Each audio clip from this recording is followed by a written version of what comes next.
1,000 women, one king, and a temple hiding more than wisdom. King Solomon ruled with unmatched power, but behind gold walls and sacred rituals, desire shaped an empire. How did one man control love, loyalty, and temptation on this scale? And what secrets did the temple never reveal? Tonight, we step inside Solomon's forbidden world. Imagine a man who held the keys to the universe in one hand and the hearts of 1,000 women in the other. This is not just a myth of gold and stone. It is the untold chronicle of King Solomon's secret descent. Welcome to the 10th century before Christ, where the air of Jerusalem smelled of cedar, blood, and heavy perfume. Here, in the shadows of the world's most magnificent throne, a king's wisdom was about to meet its greatest rival. There were 700 queens and 300 concubines, a sea of amber eyes and silk veils, each a living treaty. In the flickering light of the harem, these women didn't just dance. They fought a silent, elegant war for the king's soul. Preparation began with water, sacred, rose-scented baths meant to wash away the dust of common life. Every braid was a trap, woven with gold threads that mirrored the complexity of the political alliances they represented. Kohl was applied with the precision of a surgeon. For a single glance could sway the fate of entire nations. An hourglass silhouette wasn't just beauty, it was a weapon of mass distraction in the corridors of power. Look at these ruins. Today, they are cold and silent, a skeleton of an empire long since reclaimed by the desert. But beneath the dust lies the memory of a golden age, where marble bled light and gold leaf covered the sun.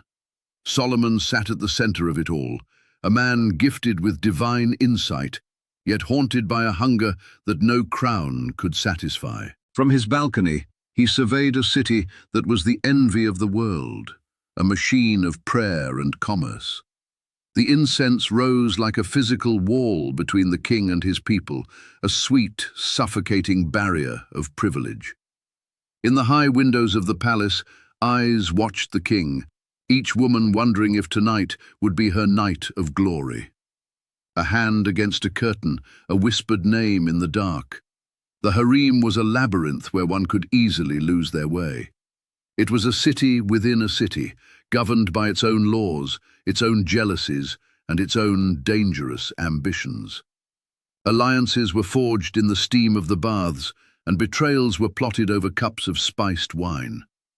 For every woman who tasted the king's favor, 100 others felt the cold sting of being forgotten in the shadows. Solomon looked into the mirror of his kingdom and saw the cracks forming. The price of his 1,000 loves. The ring, the women, the gold, the god.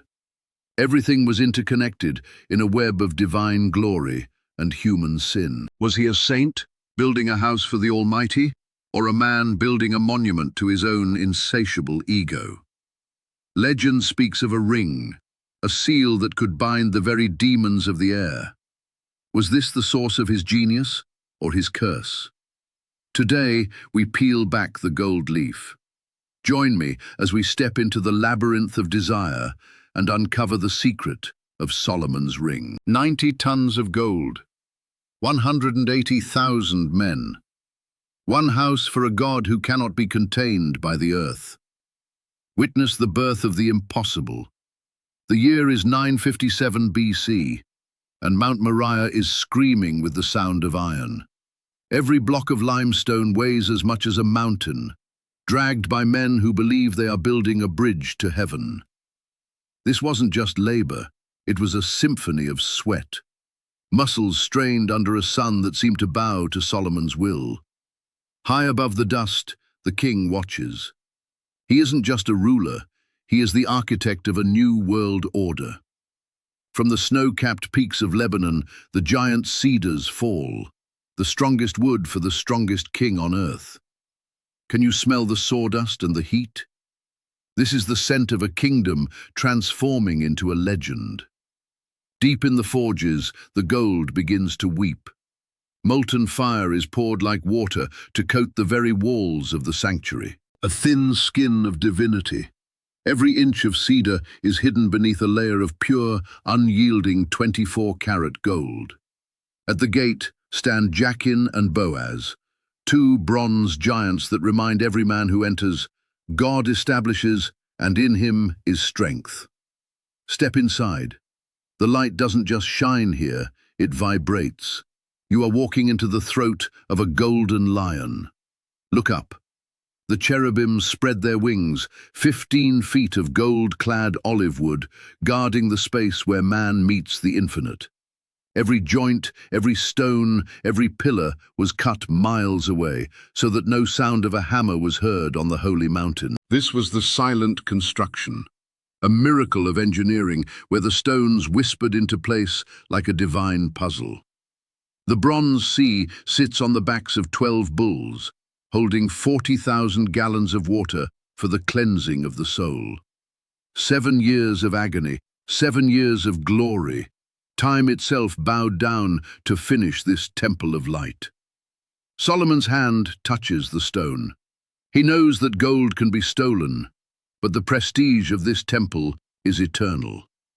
The blueprints were handed down from a father's dream to a son's obsession.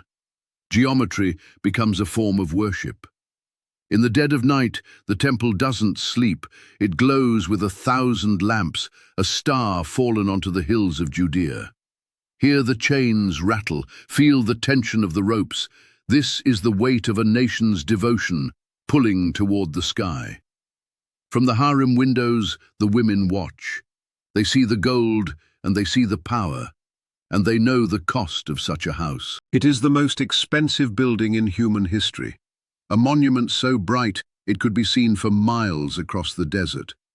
But Solomon's eyes are fixed on the darkness within. The Holy of Holies, a room where even a king dare not step. Every drop of sweat from a worker's brow is a sacrifice. Every gold leaf is a prayer for a kingdom that will never end.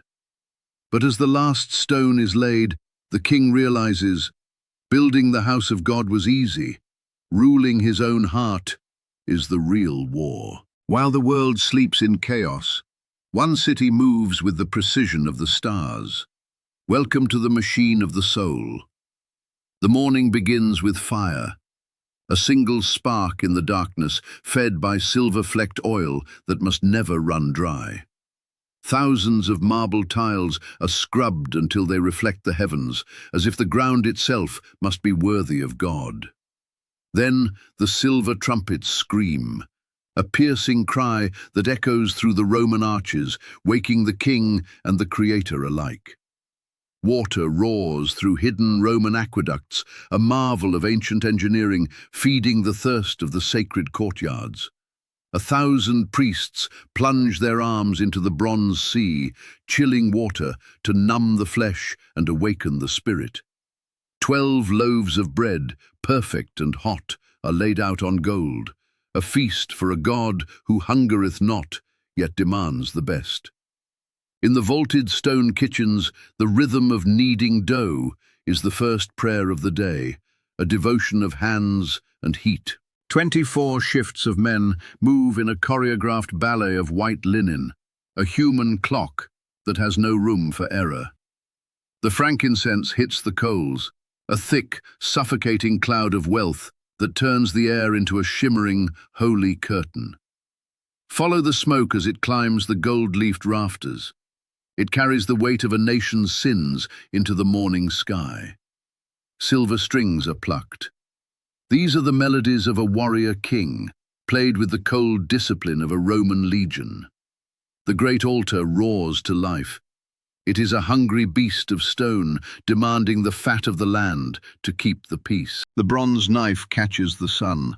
Holiness here is sharp, visceral, and stained with the reality of life and death. A young Levite carries the silver vessels. In this house, physical strength is just another form of spiritual discipline. Through the Roman archways, the world watches. Pilgrims from a dozen nations stand in awe of this clockwork of God. Bronze keys turn in iron locks, Every gate in this marble labyrinth has a master, and every master has a duty. Bare feet on sun-warmed marble. The stone is worn smooth by millions of steps, a record of 1,000,000 whispered pleas. Look at the reflection in the sacred pools. Order is the language of Solomon. Architecture is his greatest sermon. The king watches from his balcony. He built the machine, yet even he must bow to the rhythm of its gears. The shadow on the sundial creeps across the stone. Here, time is not measured by men, but by the breath of the Almighty. Salt and oil, meat and light. The logistics of the divine are handled with a cold, relentless perfection. The guard changes. No words are needed. The cycle is eternal, a loop of worship that transcends the passing years. By midday, the marble is blinding. The temple stands as a warning. Here there is no chaos, only the king's law. But as the clockwork turns, a different fire begins to burn in the palace, one that no amount of holy water can quench. 1,000 women, one king, a labyrinth of silk where a single whisper can topple a throne or start a war. Behind these bronze doors, the incense changes. It no longer smells of sacrifice, but of secrets and expensive skin. This is the heart of Solomon's power, a marble courtyard where beauty is the only currency that truly matters. From the banks of the Nile to the deserts of Sheba, every woman here is a living treaty signed in coal and gold. Perfumes from the edge of the world fill the air, scents so rare they could buy a city, designed to haunt a king's memory. In the shadows of the Roman fountains, alliances are forged in hushed tones. Here, a friend is just a rival in waiting. Jasmine is tucked into dark hair with trembling fingers. Every adornment is a tactical move in a game of infinite stakes. Even at the banquet table, the air is thick with tension. Every glance toward the king is a silent, desperate gambit. Behind a painted fan, a single tear falls. The silent price of being one of 1,000, lost in a sea of faces. Tonight's preparation is a meticulous ritual. The silk must fall just right. The skin must glow like polished ivory. Then the royal seal arrives, a simple scroll that carries the power to elevate one woman and crush the hopes of others. The chosen one walks the candlelit corridor. She carries the weight of her family's future in every graceful step. Her silver anklets jingle, a soft metallic heartbeat echoing against the cold Roman stone as she approaches the king. Solomon waits, a man who understands the movements of the stars, yet struggles to master the hunger of his own heart. The oil lamp flickers, casting long shadows of gods and lovers on the walls, blurring the line between myth and reality. In the silence of the royal chamber, titles fade away. Here, she is not a princess or a prize, but a soul seeking light. He offers a rose, a fragile gesture of peace in a world built on the hard edges of bronze and marble. Outside, envy watches through the lattice. It is a slow-burning poison that thrives in the dark, lonely corners of the palace. A discarded garland lies in the dust, a symbol of a night that has passed, and a beauty that is already being forgotten. As the palace falls silent, the weight of the crown feels heavier. One man cannot satisfy 1,000 separate dreams. Furtive hands write in the dark. Ambition never rests, it only waits for the moon to hide behind the clouds. Solomon sleeps, his chiseled face troubled. Even in his dreams, he cannot escape the voices of the women he has won. The palace glows like a jewel in the night, a beacon of luxury that masks the brewing storm of a divided house. A snake slithers through the garden, a quiet reminder that where there is paradise, there is always a sting. Dawn breaks, and with it, the game begins anew. But the king's heart is already starting to fracture. A kingdom divided cannot stand, and even the wisest man in history is not immune to the slow rot of compromise. Look at his face. The lines are no longer from age, but from the weight of 1,000 gods pulling him away from his own. On the hills surrounding the holy city, the skyline is changing. Strange smoke rises from altars that do not belong to God. For the love of a Sidonian queen, Solomon carves the image of Ashtoreth into the very stone of Judea. He kneels in the shadows of an idol. The king who built the temple is now the man who desecrates the land. In the private chambers, the Egyptian Ankh is etched next to Roman marble, a fusion of faith that spells certain ruin. A prophet stands in the dust of the market, his voice a lonely bell, tolling for a nation that has forgotten its way. But the people are busy. They follow their king into the light of new fires, trading their heritage for a foreign dream. Feel the cold weight of the tax coin. Every new temple for a foreign wife is paid for by the sweat of the poor. The great treasury, once the wonder of the world, begins to echo. Wealth is a ghost when the heart is empty. A creeping fear settles in the eyes of the elders. They remember the law, but they see only the king's indulgence. The sky over Jerusalem turns the color of a bruise. The clouds gather like an army waiting for the command to strike.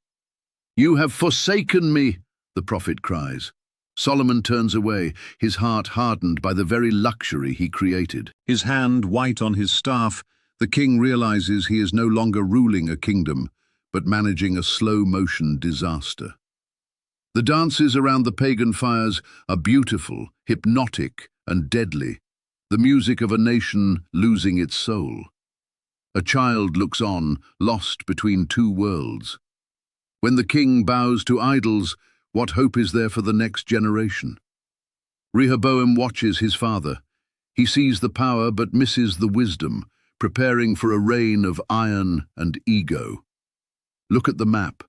A hairline fracture appears on the unity of the tribes, a crack that no amount of gold can fill. The temple of God, once the center of the universe, now looks small and pale against the gaudy shrines of the hills. Solomon walks his gardens alone. He has everything he ever wanted, and yet he has never been more bankrupt. The crown sits on a velvet cushion, but it is a target now. Judgment is a shadow that follows every king. Sunset in Jerusalem. The holy lamps flicker out, while the fires of Chemosh and Molech burn bright and terrifying. He sees the storm. He knows the law. But the king is a prisoner of his own harem, a slave to his own peace. The stone wall cracks, a physical sign of a spiritual break. The unity of David's house is coming to an end. Enslaved by the very desires he mastered, the wisest man on earth has become the architect of his own downfall. Even the greatest temple eventually turns to dust, and even the wisest king must eventually face the silence of his soul. In the twilight of his life, Solomon reaches for the one thing he kept hidden from the world and from his God. It is an iron ring, etched with the geometry of the unseen, a seal that whispered of power over life and death. The king is frail now, his robes heavy with the dust of 1,000 compromises, his hands trembling with age. As he slides the iron onto his finger, a cold blue light awakens, the ghost of a power that built an empire. Legend says he commanded the shadows, binding the very demons of the air to haul the stones of the holy house. With this ring, he thought he could bridge the gap between the divine and the dark, between heaven and his own hunger. But power is a mirror. It only reflects the man who holds it. And Solomon's mirror was cracked by pride. Now the spirits he once commanded only watch him from the corners of his ruined room, waiting for his breath to fail. The ring pulses with a rhythmic, dying light, a heartbeat of iron for a king whose own heart is fading. He looks into the camera of history and warns us. A man can gain the whole world and still be utterly alone. Jerusalem stands outside, a city he made rich, but a city that is already forgetting the man who made it. A single tear reflects the blue glow. It is the last drop of wisdom from a man who knew everything, yet understood too late. He sees the map of his kingdom splitting, the tribes of Israel tearing away from the house of his father, David. The silk of the harem, the gold of the temple, it all becomes a single brittle petal in the wind of time. The Holy of Holies is dark. The glory has departed, leaving behind only the cold echo of a king's vanity. His own statue crumbles. Every monument we build to ourselves is eventually reclaimed by the very earth we trod. He reaches out one last time, not for his wives or his gold, but for a mercy he spent a lifetime ignoring.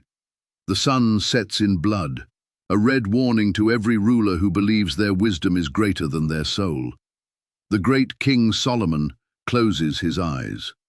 The light of the ring dies as the darkness of the night finally wins. The bind is broken. The spirits are gone. 1,000 loves and 1,000 gods cannot follow him into the grave. The ring remains, a cold, silent relic in the dust, waiting for the next man who thinks he can master the world. The wind howls through the empty Roman arches. This is all that remains of the man who had everything. Solomon's wisdom was a gift. His indulgence was a choice. The legacy of both is written in the ruins. For what is a king without his God? A ghost in a golden cage, a secret sealed by a ring of iron. Wisdom built Solomon's kingdom, but desire quietly pulled it apart. His temple glittered, his power was unmatched, yet even the wisest heart can wander. If this story made you see the Bible differently, walk deeper with us.